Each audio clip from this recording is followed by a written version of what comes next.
Hello students, continuing to the chapter. Now today we are going to deal up with the section, the Russian Revolution. So the Russian Revolution is comprised of two main events.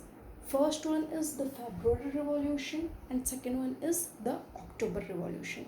So in February Revolution we will see that how fall of monarchy happened, and after that it took a few months of time to take socialist took over the government. This is the second event.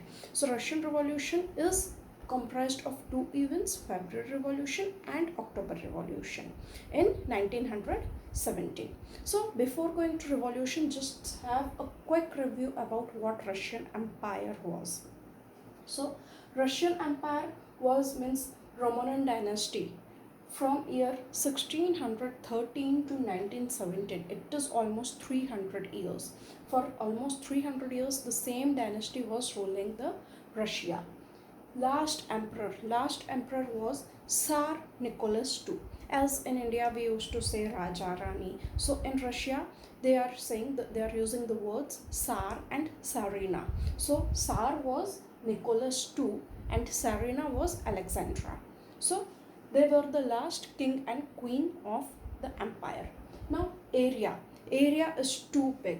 So at the time, area which was Russian Empire was having, it was covering the region current countries like Moscow, Finland, Latvia, Lithuania, Estonia, Poland, Ukraine, and Georgia, etc. So many countries are there. So the area is too big.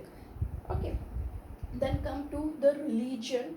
Religion is Russian Orthodoxy Christianity. This religion they were following, and which was actually a origin of Greek Orthodoxy Christianity. So Russian Orthodox Christianity, that was the major religion which was followed, and beside that Islamic and Buddhists were also there. Okay, so Muslim and Buddhist followers were also there. Now next one is the economy. This is important. Economy. What was the economic situation of Russia? At that time, Russia was totally dependent upon agriculture. Almost 85% population was managing its livelihood because of the agriculture. Simultaneously, if we will compare it with other European countries, so their impact of industrial revolution was high. Their people are mainly producing through industrial growth. Okay, and when we talk about agriculture, about remaining European countries, it was only 40%, but in Russia it was 85%. Russia was exporting grains. From there they are generating profit, and main occupation you can say agriculture. Industries were less and only iron and steel industries and coal production industries they are developing. After development of railways, a little bit expansion happened in industrial areas, but the main cities where industries were developing were Moscow and St. Petersburg. So industries were less and more focus was towards the agriculture. And craft workshops. Craft, that means the work done by hand. So craft workshops were more. People were means more people were involved. Instead of industries, craft workshop. These are the small scale industries where people work means handwork things. They produce and sell it into the market. That are called as the craft workshop. So they were high. So what we have seen here in industry, that coal and coal production and iron and steel industries were flourishing. So industries were less, but whatever will be there, so main focus were in this two kind of industries. Now come to the society. What kind of society was there? Okay, so as industries were developing, people were migrating from rural area to urban area. So likewise migration happened, and in previous section we have seen that housing and sanitation problem was associated. Similarly, society also get differentiation. Those workers who were involved in industries, okay, workers who are working in industries but who are related to metal industries, they were thinking, they were considering themselves as the autocrats of the workers community. Why? Because they were believing that more skills, more training is required for their job, so they are superior among workers. So this create a differentiation between worker class. Those who are involved in metal industries, they were considering themselves as the superior. Why? Because they were thinking that more efforts, more skills, more training is required in their job. That is why they are superior.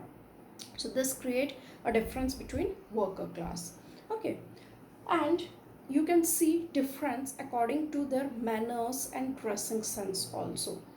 Mainly people who are migrating from village area, those who want to settle down in urban areas. So likewise, difference in manners and dressing sense was also clearly visible. But one more important thing is beside all these differentiations, these differences were present in society. But when anything happened in which worker class people were not happy, like dismissal of any employee or the working condition, demanding for improving working condition. So when such factors happen, all these workers, they got united to continue with strikes, to continue the oppose. So even though in society differences were there, but when it was need of time, okay, when time demands to unite, when any dismissal happened, when any they were demanding for increasing the working condition, so they leave all these discriminations aside, they got united and joined into the strike combinedly. Okay, so this was a positive factor about them. Now come to this side, socialism in Europe. So here I have written one thing, that Russian peasants were natural socialist. So what was the concept there from their ancestor time? What farmers used to do, they used to pull their land periodically. Pull their land means collect their land and they work on the land. All of the people, they work on the land, and when the agriculture output come, they distribute it according to family's need. Suppose in a family more members are there, so more agricultural output is given to that family. All work together but distribute it according to the need of the families.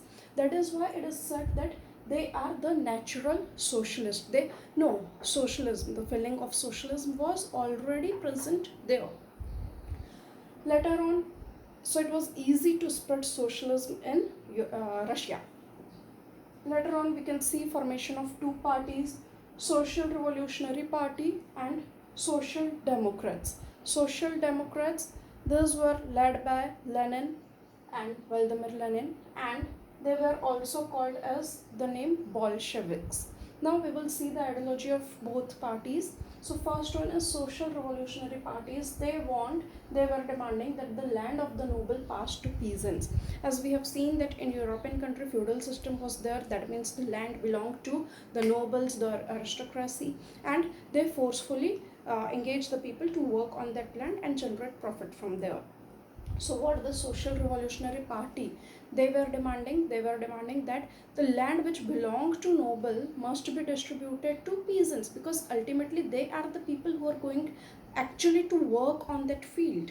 Okay, so it must be passed to peasants. This was their demand.